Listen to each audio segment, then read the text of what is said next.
The fifth Sunday of Great Lent is dedicated to Saint Mary of Egypt. She was born in the late 4th century and lived a life full of mistakes and sin.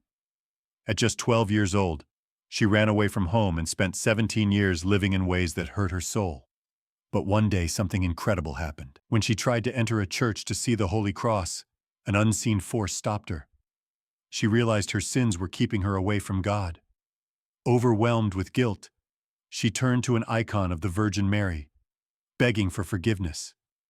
She was then led into the desert, where she spent 47 years repenting, fasting, and praying. Saint Mary's story is a powerful reminder of God's mercy and forgiveness. No matter how far we've fallen, it's never too late to turn back to God. Her life also teaches us about the struggle against sin, especially sexual sin, which is something many people struggle with today. In the animal world, sex is about reproduction. But for humans, it's much deeper. It's not just about physical acts. It's about love, connection, and even reflecting the relationship between Christ and His church. Sex within marriage is blessed by God. It's a beautiful and sacred part of life. But outside of marriage, it can hurt us, both body and soul. It's like the difference between a soldier fighting to protect his country and someone committing murder on the streets. One is honorable, the other is a crime. The Bible is clear. Sex outside of marriage defiles us. It damages the image of love that God created. Fornication, adultery, and other sexual sins wound the soul. But Jesus calls us to an even higher standard. He says even looking at someone with lust is like committing adultery in your heart. We live in a world that constantly tries to stir up our desires.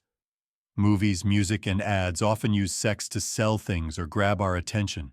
It's everywhere, and it's easy to fall into temptation.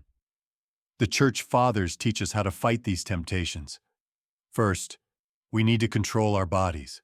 Overeating, laziness, and drinking too much can all fuel our desires. But even if we fast, pray, and avoid these things, the real key is humility. We can't overcome sin on our own. We need God's help. And even when we think we've conquered a sin, we can't let our guard down.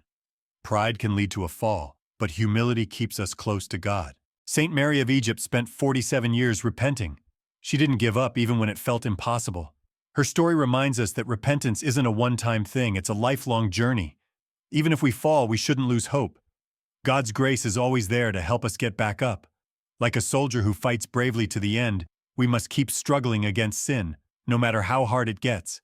God is always working for our salvation. Every challenge, every failure, every victory, it's all part of His plan to draw us closer to Him.